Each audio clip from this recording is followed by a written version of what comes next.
Hello everyone, welcome to Ajay favourite study channel. आज हम बात करने वाले हैं जेवीटी फर्स्ट ईयर के पेपर फर्स्ट सीडीपी के सेकंड क्वेश्चन की। ये जो क्वेश्चंस की सीरीज़ है ये बहुत ही इम्पोर्टेंट है आप सबके लिए, क्योंकि ये लगभग मैं वो क्वेश्चंस आपके लिए करवा रहा हूँ जो एग्ज़ाम में आने की पूरी संभावना रखते हैं। 2-3 दिन में वीडियो नहीं बना पाया क्योंकि हमारे यहाँ गांव में लाइट की कुछ ज़्यादा प्रॉब्लम्स रहती है, उसके लिए सॉरी। बट अब आगे से जो क्वेश्चंस की सीरीज आएगी वो रेगुलरिटी बेसिस पे ही आएगी, है ना। तो आज हम बात करने वाले हैं क्वेश्चन नंबर सेकंड। बहुत इंपॉर्टेंट क्वेश्चन है। उस दिन हमने वृद्धि और विकास के संप्रत्यों को समझा था कि वृद्धि और विकास होता क्या है। अगर आपने वो वीडियो नहीं देखी है तो पहले आप वो फर्स्ट वीडियो देखें, देन ये, क्योंकि उसको समझने के बाद में ही आप ये वीडियो बहुत अच्छे से समझ पाएंगे और भूल भी नहीं पाएंगे, है ना। ये मेरा दावा है। तो चलिए हम अपना नेक्स्ट क्वेश्चन देखते हैं कि वृद्धि और विकास के विभिन्न सिद्धांत, principles of growth and development. कुछ भी कार्य हो वो किसी न किसी सिद्धांत के ऊपर काम करती है। गुरुत्वाकर्षण जो है एक जैसे सिद्धांत है, ठीक उसी तरह साइकोलॉजी में कुछ सिद्धांत होते हैं जिसके ऊपर जो है साइकोलॉजी अपना काम करती है। ठीक उसी तरह वृद्धि और विकास के भी कुछ सिद्धांत हैं, उनको समझना बहुत ही ज़रूरी है और ये एग्ज़ाम में 100% पूछा जाएगा। ये मैं हवा में नहीं मार रहा हूँ, मैं लगभग आपको क्वेश्चन सीरीज होने के बाद में लगभग 10 साल के क्वेश्चंस मिनिमम, मैं 10 साल के क्वेश्चंस प्रीवियस क्वेश्चंस आपको करवाऊंगा। तब देखना कि ये जो क्वेश्चन है कितनी बार पूछा गया है। लगभग 10 में से 8 बार ये क्वेश्चन पूछा गया है, वृद्धि और विकास के सिद्धांत। मैंने स्वयं ने भी जब एग्ज़ाम दिया था तब भी ये क्वेश्चन आया था और ये बहुत ही अच्छा क्वेश्चन था। डीपली में नहीं पढ़ना होता इसे, फिर इस आसानी से आप समझ जाओगे एक बार रीडिंग के बाद में। अब हम बात करते हैं फर्स्ट सिद्धांत की। वैसे वृद्धि और विकास को मैंने अच्छे से समझा चुका हूँ कि वृद्धि और विकास आखिरकार होता क्या है। अब बात करेंगे हम इसके सिद्धांत की। बाकी तो थ्योरी बहुत है, पढ़ोगे ना तो थ्योरी बहुत है, आपको सिर्फ और सिर्फ समझना है, रटना नहीं है। तो पहला जो आपका सिद्धांत आता है वो आता है आपका निरंतरता का सिद्धांत, कंटिन्यूस थ्योरी। मैंने एक दिन उस दिन बात कही थी, विकास निरंतर चलता है और जन्म से लेकर मृत्यु तक चलता है। थोड़ा सा लॉजिक लगाइए कि कोई काम है और हमारे जन्म से शुरू होकर और डेथ तक जा रहा है ना, यानी कि हमारी मृत्यु तक वो काम हो रहा है। तो क्या ऐसा तो है नहीं कि वो रुक रुक कर चलेगा, नहीं, निरंतर चलेगा। तो जो वृद्धि और विकास का जो सिद्धांत है ये है कि वृद्धि सिर्फ और सिर्फ परिपक्वता तक चलती है, वहीं विकास जो है आपका जन्म से मृत्यु तक चलता है। उस दिन मैंने अच्छे से क्लियर किया था ये। आपने वो वीडियो नहीं देखी है तो आई रिक्वेस्ट यू पहले आप वो वीडियो देखें तब ये वीडियो देखें, क्योंकि वो क्वेश्चंस इसका बेस है ना। देखिए, विकास की प्रक्रिया कभी ना रुकने वाली प्रक्रिया है, अर्थात ये जन्म से लेकर मृत्यु तक चलती है। मैंने अभी किलियर किया था। बल्कि वैज्ञानिक दृष्टि से तो विकास की प्रक्रिया माँ के गर्भ से ही शुरू हो जाती है। जब माता और पिता आपस में संभोग कर रहे होते हैं तो उसी दौरान से प्रक्रिया शुरू हो जाती है। माँ के ओवम और पिता के स्पर्म से मिलकर एक अंड का निर्माण होता है जिसे कहते हैं हम जायगोट। और जायगोट का भोजन जो होता है उस समय योक नामक होता है। योक नामक केमिकल जब बच्चा खाता है लगभग 15 दिन तक, है ना, 15 दिन तक बच्चा क्या खाता है, केमिकल खाता है जिसको कहते हैं हम योक। और बच्चे को कहा जाता है युक्ता। क्या कहा जाता है, योक्ता, ठीक है, योक्ता या जायगोट। 15 दिन के बाद में बच्चा जो है एक पिंडावस्था में आ जाता है और पिंडावस्था में जो है वो माँ की गर्भनाल से चिपक जाता है और गर्भनाल से भोजन लेना आरंभ कर देता, ठीक है। और ये जो योक्ता होता है, मैंने जो जायगोट बताया था, ये आपके साइकोप्लाज्म का बना होता है। किसका बना होता है, साइकोप्लाज्म का, साइकोप्लाज्म का बना होता है, सॉरी। साइकोप्लाज्म का, है ना। तो समझ गए होंगे कि जो विकास है ये आपके गर्भ अवस्था से शुरू होता है और मृत्यु तक चलता है, ठीक है। अर्थात शुक्र और अंड के निषेचन के परिणाम स्वरूप बने निषेचित अंड से जीवन लीला शुरू होती है और विभिन्न परिवर्तनों का अनुभव करते हुए निषेचित अंड मानव बनकर विकास के अन्य पक्षों की ओर बढ़ता है। इस प्रकार विकास की प्रक्रिया धीरे धीरे तथा निरंतर चलती रहती है, लेकिन ये स्पष्ट करना आवश्यक है कि विकास की गति एक समान नहीं होती। मैंने तब भी कहा था कि विकास शैशवावस्था में तीव्र होता है, वहीं आपके बाल्यावस्था में स्थिर आ जाता है। कैसा आ जाता है? बाल्यावस्था में स्थिर हो जाता है, फिर किशोर अवस्था में पुनः तीव्र हो जाता है और पुनः तीव्रता के बाद में वो फिर से स्थिर हो जाता है वयस्क अवस्था में, ठीक है। आगे चलते हैं। इस सिद्धांत से ये भी स्पष्ट होता है कि व्यक्ति में कोई परिवर्तन अचानक नहीं होता। आज दिखाई देने वाला परिवर्तन सिद्धांत के अनुकरण करते हुए कुछ पहले हुआ होता है। जब बच्चे के दूध के दांत निकलते हैं तो लगभग 2 माह का बच्चा होता है जब उसके दूध दांत निकलने प्रारंभ होते हैं। ऐसा नहीं कि अचानक आ गए। हर लोग महोदय तो कहती हैं कि अचानक परिवर्तन होता है, परंतु इसका जो खंडन करते हुए मनोवैज्ञानिक कहते हैं कि ऐसा नहीं है।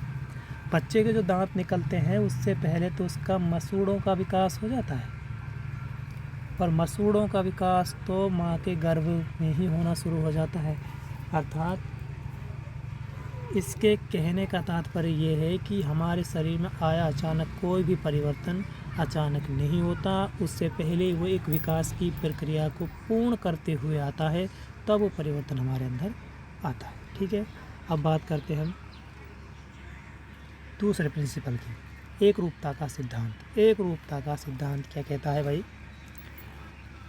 कि इंसान है ना, इंसान के बच्चे इंसान होंगे, जानवर के बच्चे जानवर होंगे, या फिर बच्चा अगर गांव में है तो वो भी पहले चलना सीखेगा, पहले गिरना सीखेगा फिर चलना सीखेगा, है ना। अगर कोई बच्चा शहर में रह रहा है तो पहले वो भी गिरना सीखेगा फिर चलना सीखेगा। ऐसा नहीं कि शहर के बच्चे पहले चलना सीखते हैं फिर गिरना सीखते हैं, नहीं, ठीक है। चाहे बच्चा यूपी का हो चाहे बच्चा हरियाणा का हो, विकास तो समान ही होगा। अर्थात एक तरह से सिद्धांत होगा, एक तरह के सिद्धांत का वो निरूपण करता हुआ चलेगा, है ना। देखिए, विकास की प्रक्रिया में एक रूपता दिखाई देती है, चाहे व्यक्तिगत भिन्नता कैसी भी हो, लेकिन ये एक रूपता विकास के क्रम के संदर्भ में होती है। क्रम के संदर्भ में आपको क्रम बताए थे मैंने, आयाम, कितने आयाम बताए थे मैंने? आयाम बताए थे मैंने आपको 4। कौन कौन से? शैशवावस्था, बाल्यावस्था, किशोर अवस्था, वयस्क अवस्था, विभिन्न आयामों में। ऐसा नहीं है कि यूपी के बच्चे पहले किशोर अवस्था में आएंगे फिर बाल्यावस्था में आएंगे, या फिर अमेरिका के बच्चे पहले बाल्यावस्था में आएंगे फिर किशोर अवस्था में आएंगे, या हरियाणा के बच्चे पहले जवान होंगे फिर बच्चे की अवस्था में आएंगे। नहीं, बच्चा चाहे कहीं का भी हो, पहले वो शैशवावस्था में आएगा फिर बाल्यावस्था में आएगा फिर बाल्यावस्था से किशोरा में और फिर किशोर से वयस्क अवस्था में, ठीक है। तो विभिन्न अवस्थाओं जो परिवर्तन होता है वो एक रूपता का सिद्धांत कहलाता है। और इंसान का बच्चा इंसान होगा, जानवर का बच्चा जानवर होगा, ये समान प्रतिमान का सिद्धांत है। कौन सा सिद्धांत है? समान प्रतिमान का सिद्धांत, जो कि एक रूपता के सिद्धांत के बिल्कुल समर्थक में है, ठीक है। नेक्स्ट क्वेश्चन की बात करते हैं, वैयक्तिक भिन्नताओं का सिद्धांत। वैयक्तिक भिन्नताओं का सिद्धांत का मतलब होता है कि प्रत्येक बच्चा एक समान नहीं होता।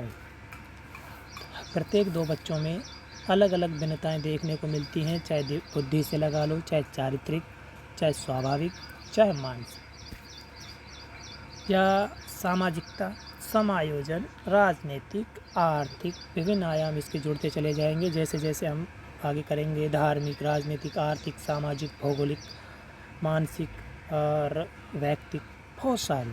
तो वैयक्तिक भिन्नताओं का मतलब क्या होता है? एक पिता और माता के योग से बने 2 बच्चों की समानता नहीं पाई जाती। वो 2 बच्चे ही अलग होते हैं, लड़के का विकास अलग तरीके से होता है, लड़की का विकास अलग तरीके से होता है। अगर किसी व्यक्ति के दो, एक लड़का एक लड़की है, तो दोनों का विकास अलग अलग होगा। देखो, उस एक रूपता के सिद्धांत का पालन करते हुए भी वो व्यक्तिक भिन्नताओं के सिद्धांत का पालन कर रहे हैं। देखिए, मनोवैज्ञानिक व्यक्तिक भिन्नताओं का सिद्धांत को महत्व देते हैं, क्योंकि विकास की प्रक्रियाओं को विभिन्न आयु वर्गों में बांटा गया है तथा हर आयु वर्ग की अलग अलग विशेषताएं होती हैं, जिनके कारण हर आयु वर्ग के व्यवहार में अंतर होता है। बच्चे अलग व्यवहार करते हैं, बड़े अलग व्यवहार करते हैं। जो बाल्यावस्था के बच्चे होते हैं वो तो दोनों से व्यवहार करते हैं, तभी तो इसको मिथ्या परिपक्वता की अवस्था कहा गया है। जो बाल्यावस्था में जो बच्चे होते हैं, इस अवस्था क्या कहा गया है? मिथ्या परिपक्वता की अवस्था। किसने कहा था? मनोवैज्ञानिक रॉस ने कहा था कि ये तो एक मिथ्या परिपक्वता की अवस्था है। बच्चे अपने आप को ऐसा समझते हैं कि हम बड़े हो गए, और बड़े जो वयस्क व्यक्ति हो वो कहते हैं कि आप बच्चे हो, बच्चों की तरह रहा करो। ठीक है, आगे देखते हैं। अतः इन अंतरों को हम अनदेखी नहीं कर सकते। जुड़वा बच्चे में भी व्यक्तिक भिन्नताएं देखने को मिलती हैं। जुड़वा बच्चे हुए हैं ना, तो उनकी मानसिक बुद्धि लब्धि अलग होगी, शारीरिक एक रूपता अलग होगी, बच्चों के बोलने का ढंग अलग होगा, बच्चों का रहने का ढंग अलग होगा, बशर्ते उनके हार्मोन्स की वजह से, जो किसका प्रतिपादन करता है? व्यक्तिक भिन्नता के सिद्धांत का। ठीक है, अतः सभी व्यक्तियों की वृद्धि और विकास उसकी अपनी स्वाभाविक गति से ही होता है। किसी व्यक्ति में कुछ विशेषता या व्यवहार शीघ्र हो जाते, तो कुछ में लेट होते हैं। कैसे? कोई बच्चा पहले बड़ा हो जाता है, कोई बच्चा थोड़ा लेट होता है। और जितना बच्चा अगर समायोजन में धीमिता आती जाती है ना, धीमता, तो उसे जो है एक विशेष बच्चे के रूप में हम रखते चले जाते हैं। और जब बच्चा जितने जल्दी उम्र के हिसाब से जल्दी बड़ा होता है, तो हम उसको विशेष आयु वर्ग के स्तर में रखते हैं। और जब बच्चा अपनी समान आयु के अनुरूप बड़ा होता है, तो हम उसको सामान्य आयु वर्ग के स्तर में रखते हैं। ये नियम आ चुका है, याद रखना। अतः व्यक्तियों की विशेषताएं या व्यवहार से विकसित होता है। इस प्रकार उनमें पर्याप्त व्यक्तिक भिन्नताएं देखने को मिलती हैं। सभी बालक वृद्धि और विकास के संदर्भ में समानता नहीं रखते। प्रत्येक दो बच्चे अलग अलग होंगे, पृथ्वी की तो बात ही अलग है। दो बच्चों में आप कंपैरिजन करना, जब आप एक स्कूल में पढ़ाओगे बच्चों को, तो देखेंगे कि कोई बच्चा बहुत जल्दी सीख जा रहा है, कोई बच्चा बहुत धीरे सीख रहा है, कोई बच्चा सीखने में बहुत टाइम लगाता है। वही आपका व्यक्तिक भिन्नता का सिद्धांत है। मतलब जो बच्चा सीखने में अपनी आयु वर्ग के अनुसार कार्य करता है, तो वो तो कहलाता है आपका सामान्य व्यक्तिक सिद्धांत। प्रिंसिपल नंबर 4, वंशानुक्रम और वातावरण का संयुक्त परिणाम।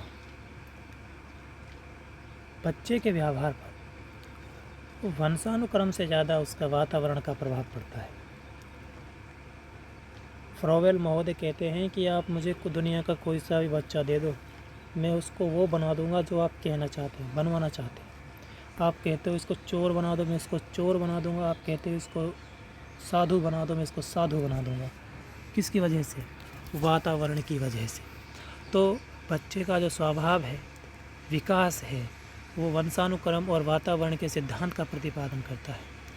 बच्चे का कुछ ऐसा विकास जो पहले ही निर्धारित हो जाता है, जैसे कि बाल, रंग, शरीर की गतिविधि, उस बच्चे का लिंग, ये सब जो है आपके बच्चा लड़का होगा या लड़की, ये आपके वंशानुक्रम निर्धारित करता है। पर वो समाज में किस तरह समायोजन करेगा, विशेष बच्चा होगा या सामान्य होगा या मूढ़ प्रवृत्ति का होगा, ये आपका वातावरण निर्धारित करता है। ठीक है, बच्चे की वृद्धि और विकास वंशानुक्रम और वातावरण का संयुक्त परिणाम है। विभिन्न अध्ययनों से ये सिद्ध कर दिखाया है कि बालक की वृद्धि और विकास पर वंशानुक्रम और वातावरण का निश्चित प्रभाव पड़ता है। मैंने अभी बताया था, रोस महोदय की जो वो थी। तो इन दोनों के प्रभाव को अलग नहीं किया जा सकता, और वंशानुक्रम बच्चे की नींव माना जाता है। कौन सा? जब बच्चे का प्रारंभ कहाँ से होता है? एक पिता से, एक माता से। और जो है साइकोलॉजी की भाषा में क्या कहलाता है? वंशानुक्रम। और वंशानुक्रम की नींव क्या है? तो बच्चे की नींव क्या है? वंशानुक्रम। चलते हैं समग्र विकास का सिद्धांत। समग्र विकास का सिद्धांत, बच्चे का जो विकास होता है ऐसा तो नहीं। बच्चा एक समाज में रह रहा है तो उसका सामाजिक विकास होगा। बाकी जो पक्ष हैं, मानसिक, शारीरिक, धार्मिक, क्षेत्र क्या उनका विकास नहीं होगा? होगा। तो मनुष्य के शरीर के विकास के समग्र रूप से होता है। मनुष्य के व्यक्तित्व के विभिन्न पक्षों का विकास साथ साथ चलता है, जैसे सामाजिक, मानसिक, शारीरिक, संवेगात्मक सभी विकास एक दूसरे के ऊपर निर्भर करते हैं। ठीक है, एक दूसरे से संबंधित हैं। और इस दृष्टि से अध्यापक जो है बालक के सभी पक्षों का विकास की ओर ध्यान देना चाहिए। बच्चे को राजनीति के पक्ष भी बताने चाहिए, धार्मिक के भी बताने चाहिए, आर्थिक के भी बताने चाहिए, शारीरिक और मानसिक। आने वाले समय में आप एक अध्यापक बनोगे, आपको पता होना चाहिए कि बच्चे का समग्र विकास किसे कहते हैं और बच्चे का समग्र विकास कैसे करते हैं। तो चलते हैं हम प्रिंसिपल नंबर 6 कि परिपक्वता और अधिगम का सिद्धांत। एक बच्चा है जो सीखने में परिपक्व नहीं है। मैंने आपको उस दिन उदाहरण दिया था तैरने वाला। एक बच्चा परिपक्व नहीं है, तैरने के लिए उसके हाथ पैर विकसित नहीं हुए हैं। हाथ पैर विकसित नहीं हुए हैं, क्या वो तैरना सीख जाएगा? बिल्कुल नहीं। अधिगम का मतलब होता है सीखना। एक बच्चा परिपक्व हो गया है तैरने के लिए, तो तैरना क्या कर लेगा? सीख जाएगा। तो परिपक्वता और अधिगम का सिद्धांत इसमें लागू होता है। ठीक है, डिफाइन करते हैं हम अपने को कि वृद्धि और विकास की प्रक्रिया में परिपक्वता और अधिगम की महत्वपूर्ण भूमिका होती है। परिपक्वता से वृद्धि और विकास प्रभावित होते हैं। ये प्रभावित हुए वृद्धि और विकास बदले में सीखने की प्रक्रिया को प्रभावित करते हैं। बिल्कुल, कोई बालक किसी कार्य करने के लिए परिपक्व ग्रहण कर लेता है, लेकिन यह आवश्यक नहीं कि ये परिपक्व अन्य कार्यों को करने के लिए उपयुक्त हो। भाई बात बताओ, बच्चे में मानसिक प्रवृत्ति आ गई है, मानसिक परिपक्वता आ गई है। मानसिक परिपक्वता आ गई है तो क्या बच्चा तैरना सीख जाएगा? नहीं सीखेगा, क्योंकि तैरने के लिए शारीरिक परिपक्वता आवश्यक है, मानसिक परिपक्वता नहीं। बच्चे में शारीरिक परिपक्वता आ गई है, मानसिक परिपक्वता नहीं आई है, तो क्या बच्चा पढ़ लेगा? नहीं पढ़ेगा, क्योंकि पढ़ने के लिए मानसिक परिपक्वता आवश्यक है, शारीरिक परिपक्वता आवश्यक नहीं है। हाँ, हालांकि थोड़ी बहुत परिपक्वता आवश्यक है, क्योंकि बच्चे लिखने के लिए हाथों की परिपक्वता बहुत ज़रूरी है। ठीक है, अतः बच्चों में परिपक्वता के स्तर में भिन्नता होती है। कुछ बच्चे पहले परिपक्व हो जाते हैं तो कुछ बच्चे बाद में परिपक्व होते हैं। किसकी वजह से? वंशानुक्रम की वजह से और वातावरण की वजह से। तो विभिन्नताएँ उसकी अधिगम प्रक्रिया को प्रभावित करती हैं। उदाहरणार्थ, यदि कोई बालक किसी कार्य को सीखने के लिए प्रेरित है, आपके अंतर्गत एक प्रेरणा आई कि मुझे अध्यापक बनना है तो बनना है। फिर आपने एक कॉलेज में एडमिशन लिया और JVT करना शुरू कर दिया। आपके अंतर्गत एक प्रेरणा आई कि मुझे एक अध्यापक बनना है, तभी तो आपने कोई काम करने के लिए प्रेरित हुए। आपको मान लो कोई प्रेरणा नहीं आती आपके अंदर कि भाई मुझे अध्यापक नहीं बनना, तो क्या आप JVT में एडमिशन लेते? नहीं लेते। ठीक है, मैं कह सकता हूँ कि प्रेरणा आपके हर सीखने का काम या हर सीखने को प्रभावित करती है। अगर आप किसी काम को सीखने के लिए प्रेरित हो तो ही आप सीख पाओगे। अगर आप सीखने के लिए प्रेरित नहीं हो तो मुश्किल। आप मानो आपको डांस करना अच्छा लगता है, आप सीखने के लिए डीजे बजा और आपके अंदर प्रेरणा आई कि मुझे नाचना है,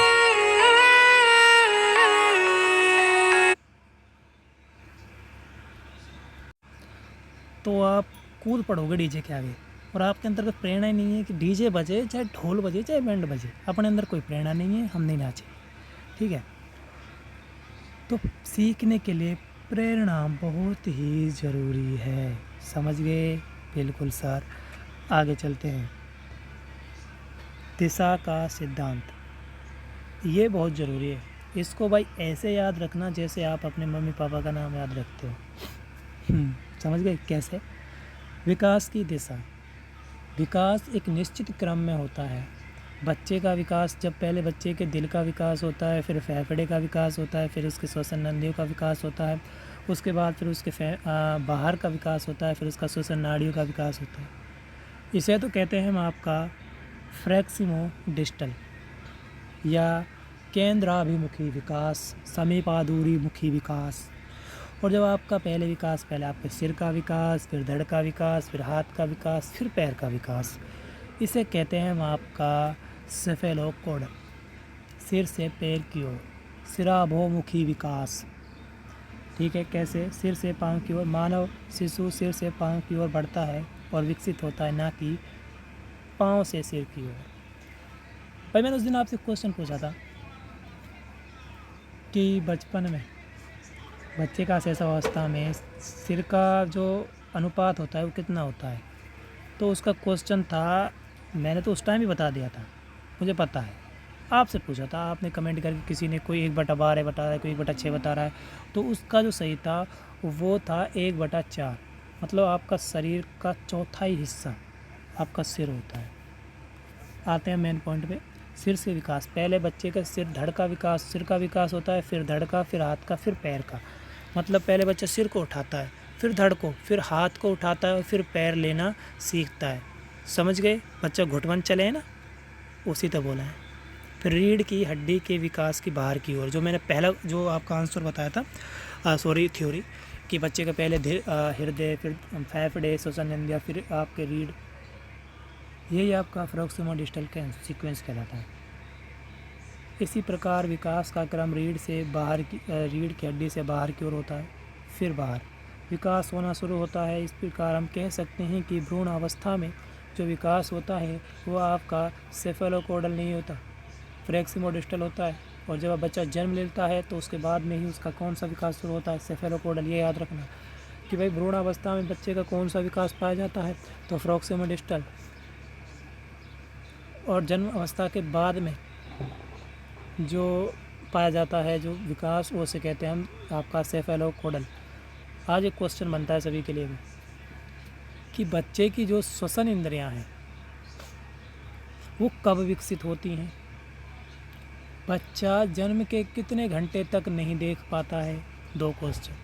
और एक तीसरा क्वेश्चन और है कि बच्चे की स्वाद इंद्रियों का विकास कब होता है? ये आपका CDP के MCQ क्वेश्चंस में आया था। मेरे पास पेपर अभी मेरे आगे रखा है और मैं आपके क्वेश्चन पेपर को देख कर ही आपको बता रहा हूँ। मुझे तो इनका पता है पर आपको कल बताना है आपके क्वेश्चन सीट, सॉरी आपके उसमें कमेंट में। मैं इतना ध्यान नहीं रखता और कमेंट्स वगैरह पे मैं ध्यान नहीं देता। मेरा काम है पढ़ाना। पहला जो मेरा चैनल ब्लॉक हो गया था ना, आप उसमें देख पाते कि मैंने कहीं भी किसी से ये नहीं कहा कि आप लाइक करो, शेयर करो, सब्सक्राइब करो, कमेंट करो। बिल्कुल नहीं, मैं टाइम वेस्ट नहीं करता। मेरा काम है पढ़ाना, आपका काम है पढ़ना। पहाड़ में जाए दुनियादारी मने की बेरो। ठीक है, आगे चलते हैं।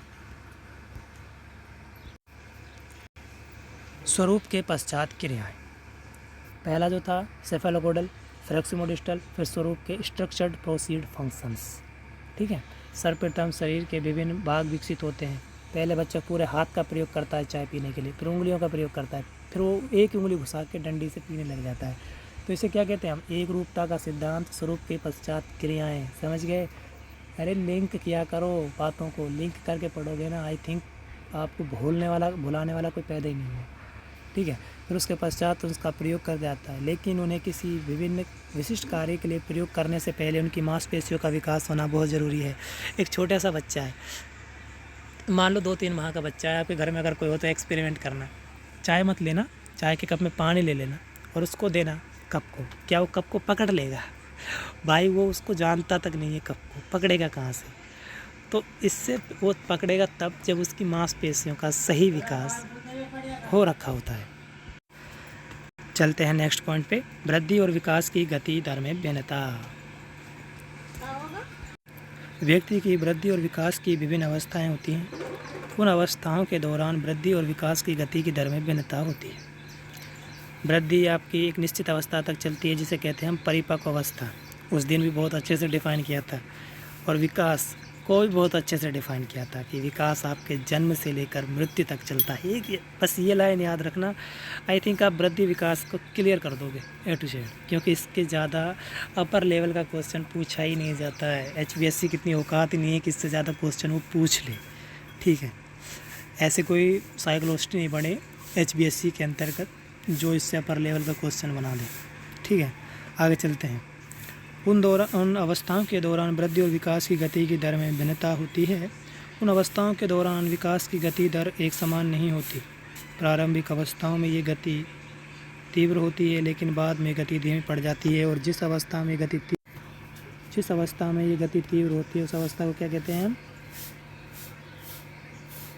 शैशवावस्था। क्या कहते हैं? शैशवावस्था। ठीक है, और कहाँ स्थिर होती है? बाल्यावस्था। यहाँ तुम एक क्वेश्चन बताओ कि किस अवस्था में बच्चे में घूमने की प्रवृत्ति ज़्यादा पाई जाती है? कौन सी घूमने की प्रवृत्ति? निरुद्देश्य घूमने की प्रवृत्ति। प्रारंभिक अवस्थाओं में शारीरिक वृद्धि और विकास की गति तीव्र होती है, परंतु मानसिक विकास और सामाजिक विकास नैतिक विकास और सामाजिक विकास क्या होता है, सामाजिक विकार और नैतिक विकास का अभाव पाया जाता है। ये याद रखना, किस शैशव अवस्था में किसका अभाव पाया जाता है, तो नैतिक विकास और सामाजिक विकास का, ठीक है। और किसका विकास ज़्यादा होता है, शारीरिक और मानसिक का, ठीक है। फिर एक ऐसी अवस्था पहुंचती है, शारीरिक वृद्धि रुक जाती है लेकिन गुणात्मक विकास होता रहता है। और जब शारीरिक वृद्धि रुक जाती है तो उस अवस्था को कहते हैं हम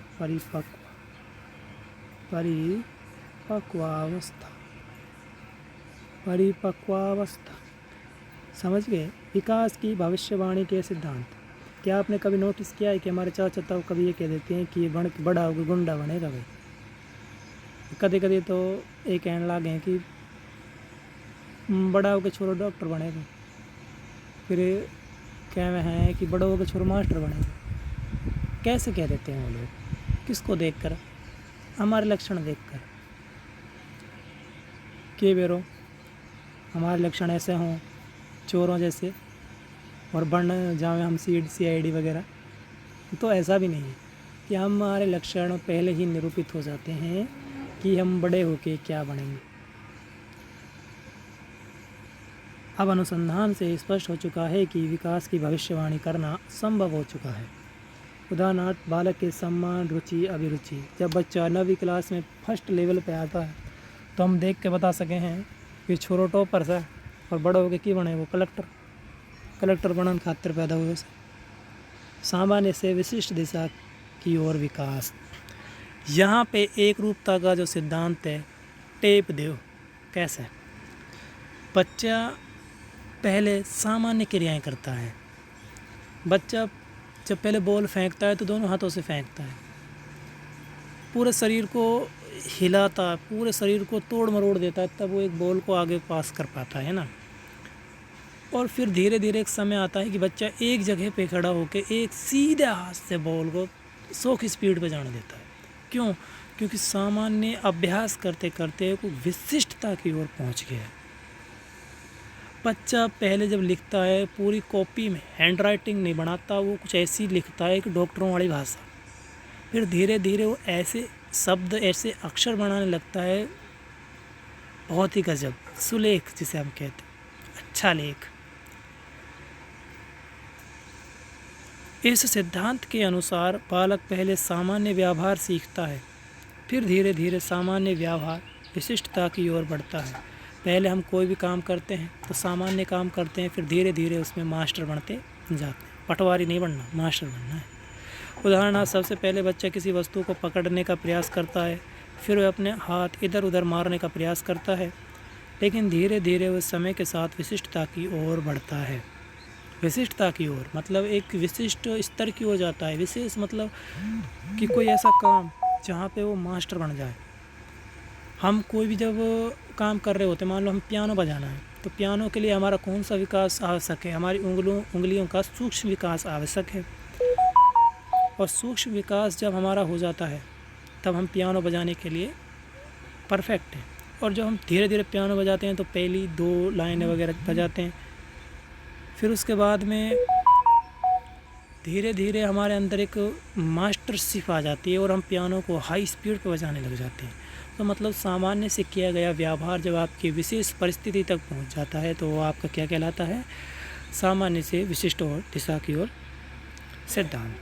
इसके परिणाम स्वरूप वस्तु पर हाथ डालता है जिसे वो उठाना चाहता है। पहले बच्चा सबको चिड़िया कहता है, कबूतर ला के रख दो फिर इसको भी चिड़िया कहने लगेगा, मुर्गा ला के रख दो इसको चिड़िया कहने लगेगा, कदे कदे उसके सामने शेर ला के रख दो इसने भी चिड़िया कहने लगेगा। और धीरे धीरे वो बच्चा जब उसमें मानसिक विकास होता जाता है तो चिड़िया को ही चिड़िया कहता है, विभिन्न चिड़ियाओं की जो प्रजाति है उनमें पहचान करने लग जाता है। समझ गए? देखो ये सामने आ भी गया भाई। इस प्रकार देखो, पहले बच्चा सभी पक्षियों को चिड़िया कहकर संबोधित करता है, लेकिन समय के साथ साथ वो विभिन्न पक्षियों के नाम सीख लेता है। फलाना कबूतर है, वो कौवा है, वो कोयल है, वो मोर है। ठीक है, एकीकरण का सिद्धांत, अरे इसको समझाने की तो ज़रूरत ही नहीं है भाई। इस सिद्धांत के अनुसार पहले बच्चा संपूर्ण अंग को, फिर उसके विशिष्ट भागों का प्रयोग चलाना सीखता है, फिर भागों का एकीकरण करना सीखता है। उदाहरणार्थ, पहले बच्चा पूरे हाथ को हिलाता है, फिर धीरे धीरे हाथ को हिलाता है, फिर उंगलियों को हिलाता है। भाई परसों से इस बात को रटते आ रहे हैं हम। एकीकरण का सिद्धांत कहाँ कहाँ निरूपित नहीं होता ये बता देना, ये याद रखना भाई। ये मेरे अंदर दिमाग में आ गया, कहाँ कहाँ निरूपित नहीं होता, तो यह याद रखना, ये हमारे धार्मिक और आर्थिक रूप में निरूपित नहीं होता है एकीकरण का सिद्धांत। दो ही जगह ऐसी है जहाँ पे एकीकरण का कोई मतलब नहीं है, वहाँ पे इसका मतलब है शून्य। अगर आपके एमसीक्यू में आ जाता है कि एकीकरण का सिद्धांत कहाँ पर लागू नहीं होता, धार्मिक और, ठीक है, समझ गए। विकास की संचिता और पुनरावृत्ति का सिद्धांत, विकास की संचिता, संचयिता का नियम, संचय, प्रिंसिपल्स ऑफ कम्युलेटिव एंड रिकैप्चुलेशन। हमने आज कोई भी काम किया, आज मैं साइकिल चला रहा हूँ और मेरे दिन अच्छे आ गए तो मैं मोटरसाइकिल, और मेरे दिन अच्छे आ गए तो मैं कार, और फिर मेरे और अच्छे दिन आ गए तो मैं एरोप्लेन चलाऊँगा, पबजी वाला, ठीक है, मजाक था। मतलब जब पहले हम साइकिल चलाते हैं, फिर साइकिल को चलाने का बैलेंस जो हमारे अंदर आ जाता है, फिर हम मोटरसाइकिल चलाने लग जाते हैं, और मोटरसाइकिल के चलाने का जो बैलेंस हमारे अंदर आता है तो फिर हम स्कूटर चलाने लग जाते हैं। अब कहेंगे सर स्कूटर से ज़्यादा तो मोटरसाइकिल चलाने में हार्ड है। बिल्कुल भी नहीं भाई, मोटरसाइकिल से ज़्यादा हार्ड तो स्कूटर है। कैसे? लड़कियों को देखा है ना, बस, तो बताने की ज़रूरत नहीं है, ठीक है। ये याद रखना, साइकोलॉजी के अंतर्गत स्कूटर को हार्ड माना गया, स्कूटर से ज़्यादा हार्ड कोई नहीं है। साइकिल, मोटरसाइकिल, फिर स्कूटर। और हिंदी में जब हम इसकी बात करते हैं तो पहले स्कूटर आ जाता है, फिर मोटरसाइकिल आती है, ठीक है। अरे लिंक किया करो साइकोलॉजी को जीवन से, अपने से अच्छे से सीख जाओगे भाई। विकास पुनरावृत्ति वाला इसलिए होता है क्योंकि विकास की प्रत्येक अवस्था की विशेषताओं की आवृत्ति दूसरी अवस्था में देखी जा सकती है। यानी कि जो बच्चे का दूध का दांत आया था शैशव अवस्था में, क्या वो आपके बाल्य अवस्था में नहीं होते? क्या अब आपके दांत नहीं है? वो दूध आपके दांत टूट गए थे, खाना हुआ, चिड़िया ले गई बहाने से, तो क्या वो दांत आपके आए नहीं हैं? तो आपके बचपन में जो आप हाथ दूध मिले थे, क्या अब वो आपके पास वो दांत हाथ है नहीं? सर हैं, कैसी बात कर रहे हैं? अब बचपन में खाना खाते थे हाथों से, क्या अब आप उन हाथों से खाना नहीं खाते हो? खाते हैं सर, कैसी बात कर रहे हो? तो याद रखना, सिंपल सी बात है, एक अवस्था का काम जब दूसरी अवस्था में निरूपित होता है, एक अवस्था का सीखा हुआ काम दूसरी अवस्था में निरूपित होता है, दूसरी अवस्था में दिख जाए, उसी को कहते हैं विकास का संचयिता या पुनरावृत्ति का सिद्धांत। मतलब बार बार किसी चीज़ का आना। अब कहेंगे सर यहाँ पे भी कुछ मतलब, अब ये याद रखना, यहाँ पे एक सिद्धांत ऐसा है जो हमारी एक अवस्था से दूसरी अवस्था में निरूपित नहीं होता, और वो है हमारा मनोलैंगिक विश्लेषण का सिद्धांत। ये हमारे फ्रायड महोदय ने दिया था। शैशव अवस्था से लेकर नहीं, आपकी बाल्य अवस्था से लेकर किशोर अवस्था के मध्य तक, या कह सकते हैं आपके प्रारंभ तक, जो सेक्सुअलिटी जो प्रॉब्लम्स होती हैं, सेक्सुअलिटी जो काम होते हैं, वो अदृश्य होते हैं। मतलब काम भावना बच्चे के अंदर बिल्कुल भी नहीं होती। जो बाल्यकाल अवस्था का जो बच्चा होता है, उसमें बच्चे में बिल्कुल भी सेक्सुअलिटी प्रोफिशिएंसी बिल्कुल नहीं पाई जाती। बच्चा बिल्कुल ये भी नहीं जानता कि सेक्सुअलिटी आखिरकार होती क्या है। किशोर अवस्था के प्रारंभ में आने के बाद में बच्चे को ये पता लगता है, वो विभिन्न लिंग के प्रति आकर्षित होता है, लड़कियों को दोस्त बनाने की सोचता है। ज़्यादा ध्यान मत दो, आगे चलते हैं। इससे समझ गए होंगे मेरे हिसाब से, है ना। उदाहरणार्थ, बचपन का स्वयं प्रेम किशोर अवस्था में भी देखा जा सकता है। यहाँ स्वयं प्रेम का मतलब होता है नार्सिज्म की अवस्था। यहाँ कौन सी अवस्था हमारे सामने आई? अब हम आगे चलकर अवस्थाएं पढ़ेंगे। कौन सी अवस्थाएं? बहुत सारी अवस्थाएं हमारे सामने आएंगी, तो उसमें से एक अवस्था आएगी नार्सिज्म की अवस्था। मतलब जो लड़का होता है ना किशोर अवस्था का, उसको कभी देखना शीशे के आगे खड़ा होकर बालों को ये वो ऐसे, हाँ बटन सही लगी है नहीं लगी, और किस कलर के कपड़ा जच रहा हूँ नहीं जच रहा हूँ मैं, ऐसे। इस मतलब स्वयं से प्रेम करना कि यार लोगों को दिखाऊंगा कैसा हैंडसम हूँ मैं, है ना। तो ये जो अवस्था कहलाएगी, ये आपकी नार्सिज्म की अवस्था कहलाएगी। भाई मेरा काम है लोगों को समाज के द्वारा पढ़ाना। यार रटने के लिए तो आपके पास भी बुक है। मेरा कहने का मतलब है समझ के पढ़ो, हर चीज़ को समाज से इंटीग्रेटेड करो। हमारे ऊपर तो ये किताब लिखी गई है, समझ गए ना। अब जो हमारे आगे क्वेश्चन आता है मूर्त से अमूर्त। पहले बच्चे को मैं ताजमहल दिखाऊंगा डायग्राम के माध्यम से, और डायग्राम दिखाने के बाद मैं कहूँगा बेटा इसकी 4 मीनारें हैं, ये संगमरमर का बना है, सफ़ेद है, मुमताज़ को जिंदा दफना दिया था इसमें, जिंदा नहीं मरने के बाद में। ये थी आपकी मूर्त अवस्था। ताजमहल को तो ला नहीं सकता उठा के, उसका मॉडल मैं बच्चे को दिखाऊंगा। किस अवस्था में? बाल्य अवस्था में। जब हम बच्चे को पढ़ाएंगे, जब छोटे को, ये तो नहीं कहेंगे कि बेटा ताजमहल ऐसा दिखता है, ऐसा 4 उसके मीनारें हैं, वो इसका ऐसा रंग है, इसने बनवाया था। बच्चे कहेगा सर क्या हवा में बातें मार रहे हैं, किसकी बात कर रहे हैं ये, हमें क्या पता। जब बच्चों के सामने आप एक डायग्राम रखोगे, बेटा ये ताजमहल है, इसकी 4 मीनारें हैं, ये सफ़ेद रंग का है, संगमरमर, सफ़ेद संगमरमर का, शाहजहाँ नाम के व्यक्ति ने बनवाया था, मज़दूरों के हाथ कटवा दिए थे, बड़ा ही जाहिल व्यक्ति था। हम मूर्त अवस्था बच्चों को मूर्त क्यों पढ़ाते हैं? क्योंकि बाल्य अवस्था में बच्चे में तार्किक चिंतन की अवस्था नहीं होती, वो जैसी देखता है वैसा ही करता है, इसीलिए तो इसको हम अनुकरण की अवस्था कहा जाता है। मैं बता रहा था आपकी बहुत अवस्थाएं पढ़ेंगे ना हम, उसमें से एक अवस्था आपकी अनुकरण की अवस्था आएगी। एक बार की मैं आपको बात बताता हूँ, मूर्त अब अनुकरण से जोड़ रहा हूँ यार, चलो छोड़ो अनुकरण, कभी और बताऊँगा तुम्हें। अनुकरण का मतलब जैसे हमारे माता पिता करते हैं, इससे रिलेटेड हम जो कोई अपने व्यवहार में लाते हैं ना, वही हमारा अनुकरण कहलाता है। ये कहानी मैं आपको अनुकरण के चैप्टर में बताऊँगा और क्लियर हो जाएगा अपना चैप्टर, ठीक है। मानसिक विकास भौतिक रूप से उपस्थित वस्तुओं के बारे में चिंतन करने की योग्यता से उन वस्तुओं को देखने का चिंतन अनुकरण करता है जो अमूर्त रूप में होती हैं। बालक प्रभाव और के कारण को समझने का प्रयास करता है। एक बच्चे को मैंने ताजमहल का डायग्राम दिखाया, बच्चा समझ गया कि हाँ ये डायग्राम होता है, पर जब मैं किशोर अवस्था में बच्चे को पूछूंगा बेटा ताजमहल क्या था, तो बच्चा अमूर्त चिंतन करेगा, उसे डायग्राम दिखाने की ज़रूरत नहीं है। वो कहेगा सर ये तो ताजमहल जो है सफ़ेद रंग का है और 4 मीनारें हैं और शाहजहाँ ने अपनी मुमताज़ की याद में बनवाया था, बड़ी इंटरेस्टिंग कहानी है गुरुजी। मैं कहा के बेरो भाई बहुत अच्छी बात मारने लग रही हो सचोरो, है ना। कैसे समझ जाएगा, उसमें बच्चे में तार्किक चिंतन की अवस्था कहलाते हैं। बच्चा तार्किक चिंतन करने लग जाता है, अमूर्त चिंतन करने लग जाता है। बच्चे को जब हम पहले सिखाते हैं ए फॉर एप्पल और ऐसे अनार, तो उसमें एक सब बगल में एक चित्र बना होता है अनार का, बड़े बड़े उसमें रंगीन में क्यों बना होता है? ताकि बच्चा मूर्त को देखे, मूर्त को देख के फिर अमूर्त का चिंतन करे कि जैसा इसमें चित्र में दिख रहा है ऐसा ही असली अनार होता होगा, ऐसा इसमें हाथी दिख रहा है ऐसा ही असली हाथी होता होगा, ऐसा इसमें शेर दिख रहा है ऐसा ही असली शेर होता होगा। तो मूर्त से अमूर्त की ओर आई थिंक आपको दोबारा सोचने की ज़रूरत नहीं पड़ेगी। मतलब किसी डायग्राम चित्र को दिखाकर, किसी मूर्त रूप को दिखाकर अमूर्त का चिंतन करवाना, ये आपका डायग्राम। देखो मेरी बात हमेशा ये याद रखना, अगर आप किताबी भाषा जेबीटी में चेप के आओगे ना तो 100% में लिख के देता हूँ, मेरा आशीर्वाद है आप फेल होगे। और आप आपके अपने हिसाब से, क्योंकि जो ये जेबीटी की जो एग्ज़ाम होती है ना, ये सिचुएशन बेसिस क्वेश्चन होते हैं। कैसे होते हैं? Situation basis. मैंने कई स्टूडेंट्स को देखा है भाई, जो सीरीज लेकर नकल करते देखे मैंने, और वो फेल होते भी देखे मैंने। क्यों? क्योंकि जो चेक करने वाला होता है ना, वो इतना समझदार तो होता है ये कि ये टीचर बनने जा रहा है, क्या इसने सीरीज में से चेप के लिख दिया क्या? फिर आपके क्वेश्चन कट जाएंगे।